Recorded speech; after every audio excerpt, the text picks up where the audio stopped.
All right, so yesterday's assignment, what you were asked to do is just kind of think about identifying types of numbers.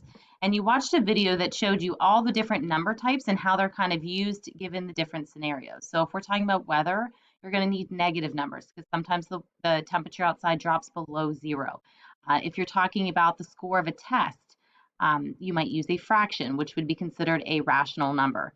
So there are different types of numbers. And I also asked you to think about if you were asked to identify somebody that you saw, you might give more than one characteristic. So those kind of go hand in hand. Numbers also can have multiple characteristics to describe it. So this is our first kind of official lesson. We're going to try it a little bit differently. I'm going to share my screen with you, kind of walk you through some notes, and then I will give you a practice activity with it. So today we're looking at identifying types of numbers. So when you're identifying types of numbers, here are some helpful hints and tips.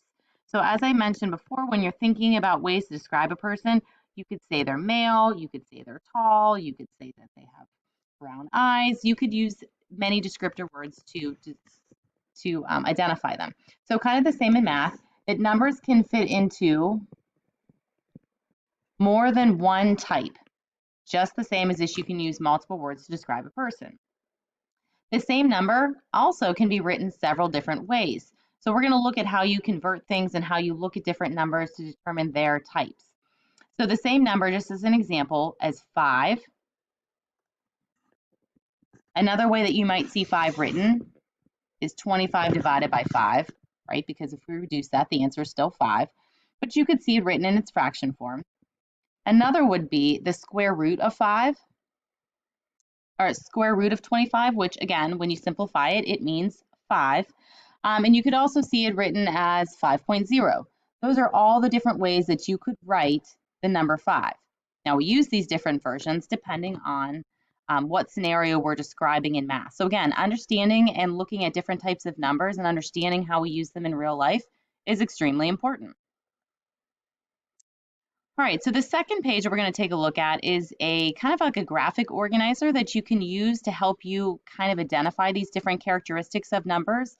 So if you see here my little icon, take a picture. What I want you to do is on your phone, most of you indicated that you have a smartphone, take a picture of this because this is going to be a helpful reference sheet that you can use when you are completing your activity.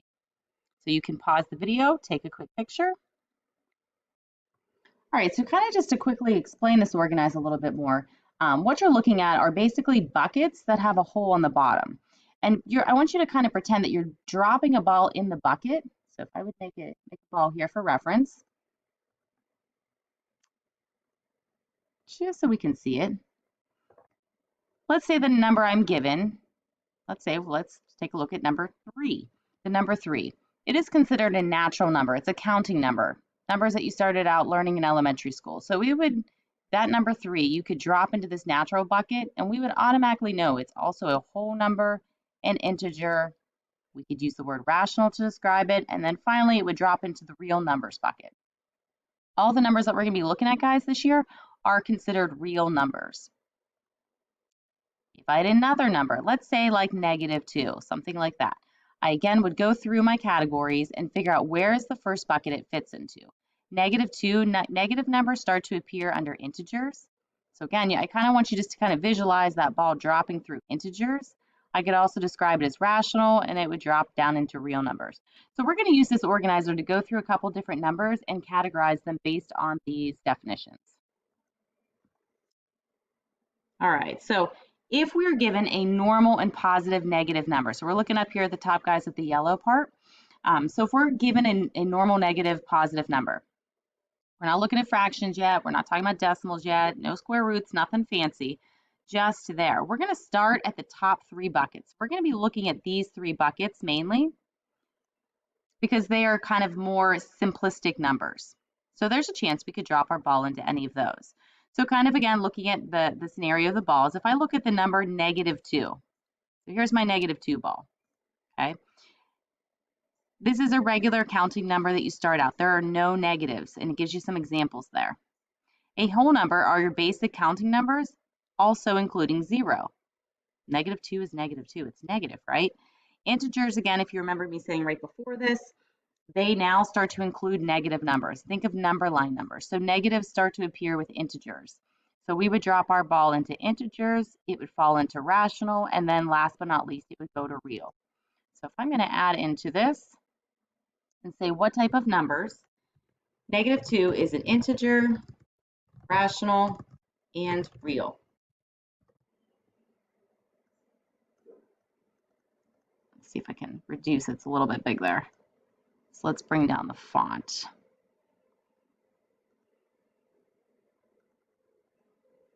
All right, so we enter integer, rational, real number. Okay, so if I look at 0, if I look at 0, I'm going to get out a red ball. If we start here at the top and say, okay, oh, that's supposed to be red. If I look at my red ball, 0 is not a natural number. You don't start out learning 0 until you're a little bit older. So it's not a natural number. If I move down to whole numbers, it now starts to include 0. So I would be dropping it into my whole number bucket, which then would fall into integer, rational, and real, right? So I'm going to go ahead and put it right back up here to whole while we type. It would be considered a whole number, an integer, irrational, and real. So again, once you kind of figure out what bucket you start in, it's pretty simple from there. You kind of just let the ball drop and you can figure out your other numbers that it is associated with. So last but not least, we have the number 4. If we are looking at the number 4, here's my ball. 4 would be considered, if I'm just looking at these top 3 buckets, hopefully you're with me in saying it's a natural number. It is a regular counting number that we've learned from the very beginning. So this ball would be dropped into natural, go the whole way down into the real. So I'm going to stick it back up there while I type in here that we have a natural, whole, integer, rational, and real. All of those are descriptor words that we can have for the number 4. So that's if we're given normal positive, negative numbers, guys. You want to look at the most simplistic number category, which would be those pink ones. Again, here at the top, you want to start here. If it's a regular kind of comfortable number that we're used to. All right, so let's take a look at the second one. If it's a decimal, what do we do? So rational. So now we're looking at these 2 buckets down here. We're looking at the rational number bucket or irrational number bucket. If it is a decimal, it cannot be a simple number up here. So we're kind of ignoring those right now because they do not apply. So these ones are kind of out of the question. So we're skipping down to these 2 buckets. Decimal means that automatically we're down to that level. If it is a terminating decimal, meaning that has an end, your examples are 1.8 and 7.896. Those are decimals that end. Or if they have a pattern to them, like 0.6666666 or 4.25252525. If they end or have a pattern, they are considered rational. If they do not have a pattern or do not end, they're considered irrational. So let's take a look at our examples. The very first example here is 3.5. So there's my 3.5 ball. 3.5 has an ending, doesn't go on forever, so it would be considered rational and real. Rational into real. So again, we would type that in. Rational and real. 7.44444444, right? So this time we've got a pattern. Pattern numbers are rational. So again, rational and real. So the same kind of answer for number 2, even though our decimal looks a little bit different. The last one here, the blue dot, or blue ball, would be 4.9237583. So first you should see this is called an ellipse, which means your number goes on forever. And the number that's going on forever is a wacky, kind of crazy decimal that has no pattern. These are the types that are irrational. So it'd be irrational, and again, all numbers that we're going to be looking at in math are going to be real numbers. So this time we have an irrational number and real number. So we looked at basic simple numbers, then we looked at decimals. What if you have something else, a fraction, a square root, a percent, something like that? If fraction, we're going to divide to convert, which is why I have my nice little calculator up here. So you can see that on my screen.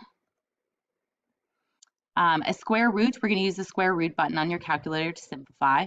Pi has a symbol, so we should be able to convert that, and you'll find out real quick that pi is always the same type of number, so hopefully that'll just stick. And percents, we divide by 100. So here's kind of like your key that you can figure out how you can convert and make more sense.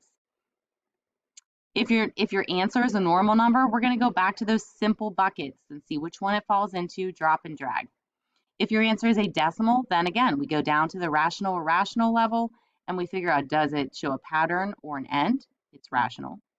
Does it not have a pattern or an end to it? Then it is irrational. So let's take a look at these examples. So negative 3/5. Again, fractions we're going to divide. Negative 3 divided by 5. A fraction is simply division.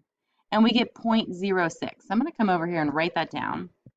So we converted it to 0.06. Okay, and on our chart, 0.06 is a decimal, so we're looking right down here to rational and irrational. It has an ending spot, right? So we would drop it into rational and then down into the real numbers bucket. So again, if I had a green ball, I would be saying, okay, made a decimal. My decimal has an ending spot, so that's rational, so rational and real.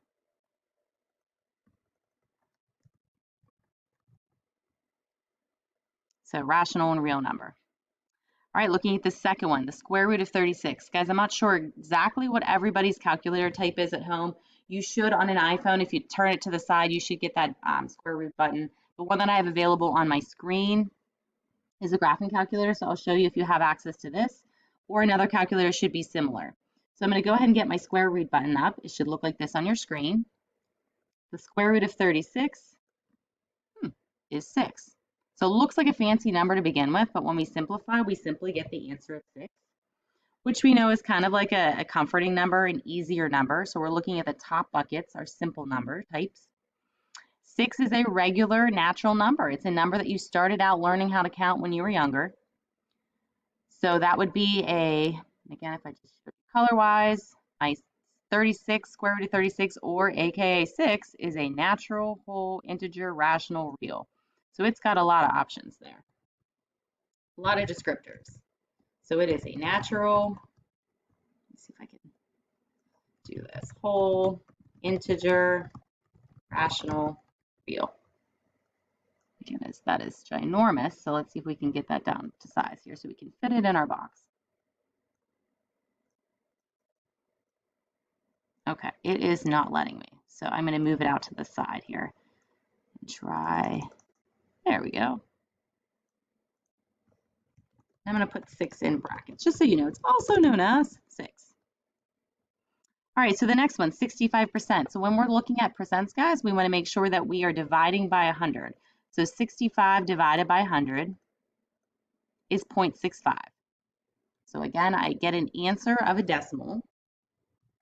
So I should realize that I'm going down to my irrational level and realizing that it has an end. It doesn't go on forever, and it does have a distinct end. So it would be considered a rational and real number because it's got a pattern and a distinct end.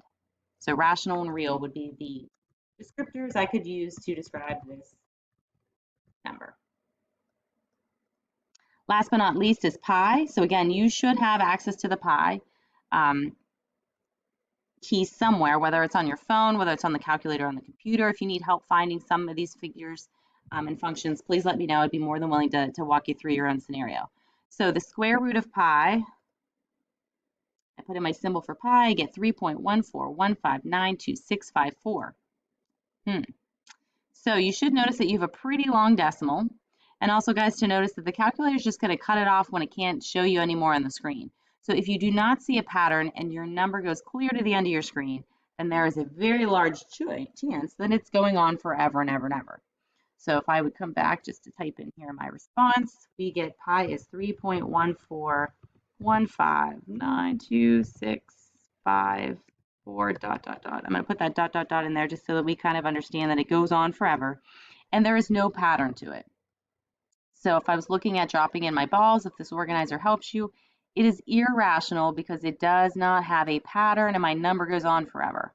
So for this last one, it's going to be irrational and real.